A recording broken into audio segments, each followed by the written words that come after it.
I'm Kalie Marino.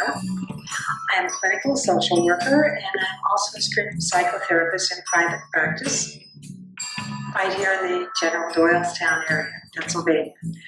And I work with people from all over the world. And I help them break free from something called critical addiction. This is my book, by the way. It's called Breaking Free from Critical Addiction, Our #1 Social Disease. Now, it's interesting. I was raised in a really critical family. I don't know about you, but I was raised with a lot of criticism. And basically, my family considered it was their job to make sure that they criticized us and told us what was wrong with us so that we would straighten out and be good. And one of the things my book challenges is the assumptions that we make around criticism. Criticism is assumed to be something very valuable. We pay our critics a fortune. Critics are all the rage. And the more critical they are, they can be very popular. Comedians can totally destroy someone. If you're fat, if you're skinny, if you're, you name it, you can get ridiculed. And people laugh. We're addicted to negativity. Men band together around bashing women. Women band together around bashing men. It's a way we use to join together, to be critical. Where was it in my book? I had a friend say something I thought was so powerful. This is it. Addictive and dangerous. Criticism is a guilty pleasure that once indulged attracts the user again and again, like an addict to a drug. That was from my friend Kevin. Love that line. Whenever the critic feels down or has problems, he or she uses criticism like a drug to feel better. It gives the user a false sense of superiority or power over others, even though that power is purely destructive to others and themselves. Not only are they attracted to being critical of others to feel better, but because critical energy is negative, they attract criticism to themselves as well. This perpetuates a vicious, self-destructive cycle as they become the target of criticism from others, lowering their self-esteem and causing them to become even more critical. You know, a lot of times we don't really realize that criticism is destructive. Criticism destroys relationships. We know that when you criticize children, it slows down their learning ability. We know that criticism in the workplaces, it slows down productivity.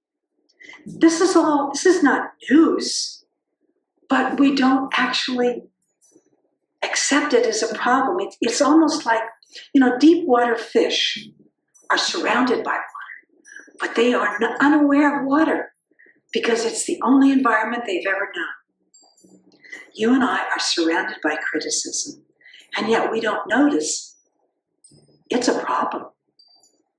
And you know what? It's a problem we don't have to have. Now here's what happens with criticism.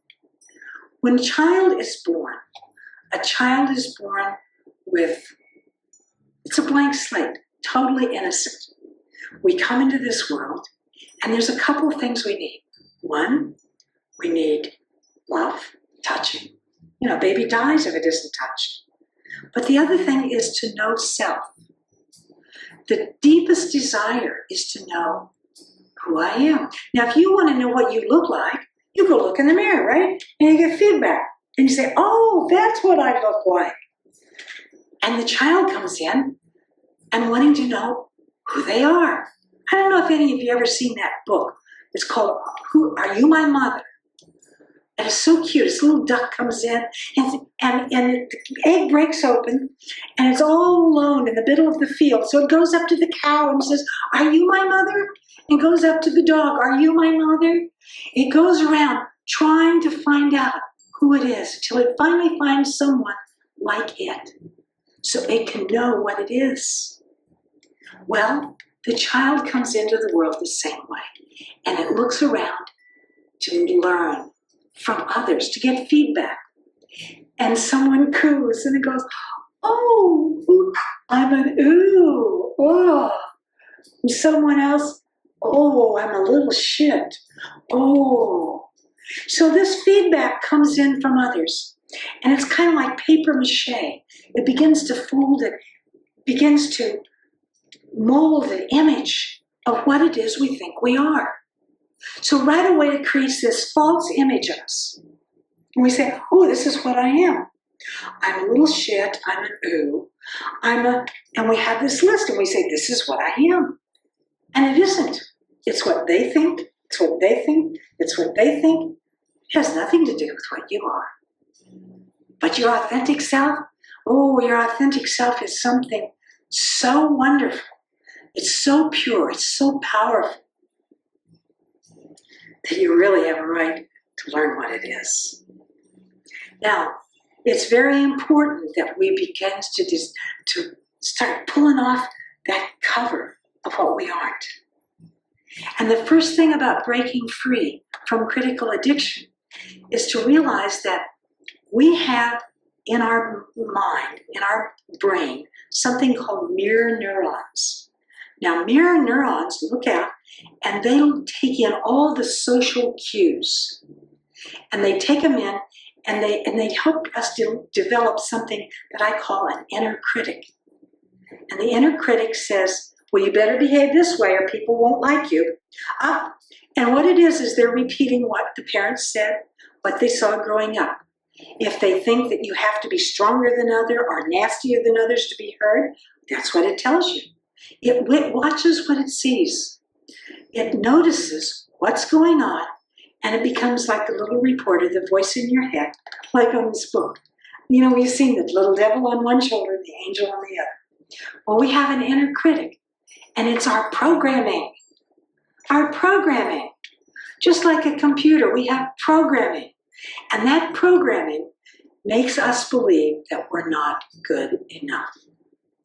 I'll bet there's nobody in this audience who's never not had that feeling of not being good enough. Maybe I didn't do enough, I didn't say enough, I'm not good enough, I wasn't a good enough mother, what did I do wrong? Oh my gosh. And that comes from that little critter there, an inner critic. And so our job is to begin to find our true self. And one of the first things we can do to find it is to realize we're not our programs. You know, I have a computer in a home, and my computer has a program on it called Word. But you know, I can delete Word and I still have a computer. Word is not my computer. It's just a program. We all have programs in us.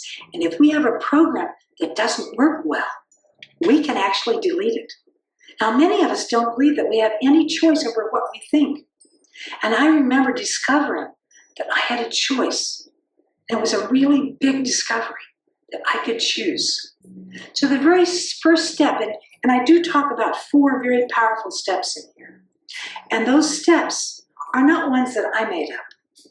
They're ones from observing how change happens. What are essential things that have to happen for us to move from one point of view to another.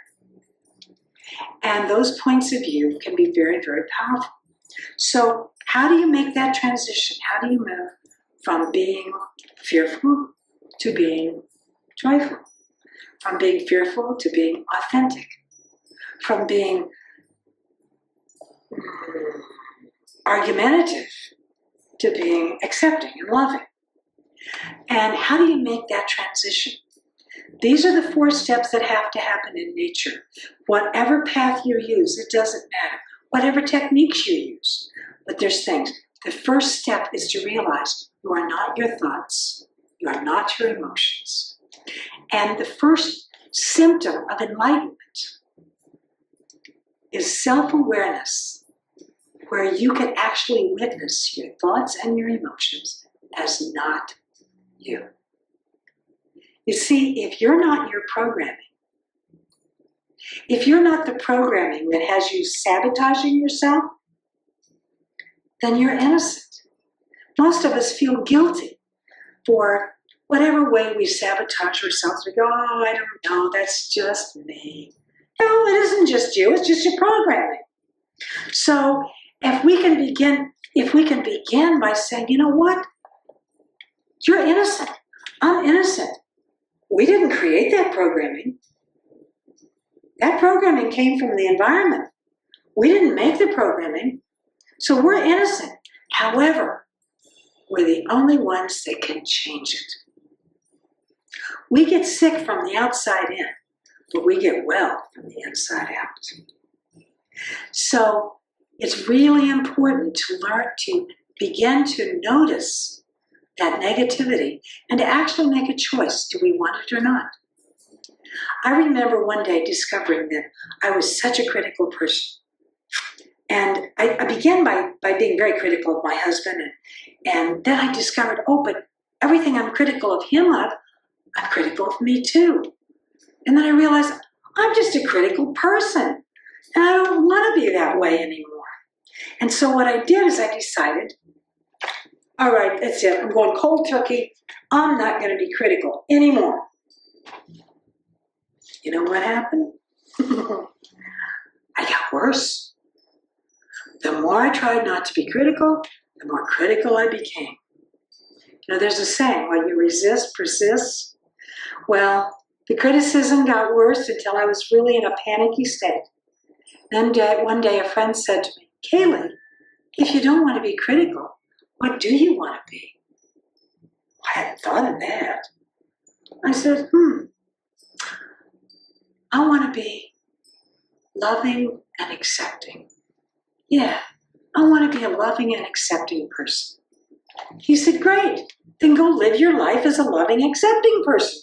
Do what loving, accepting people do, think what they think. Wow.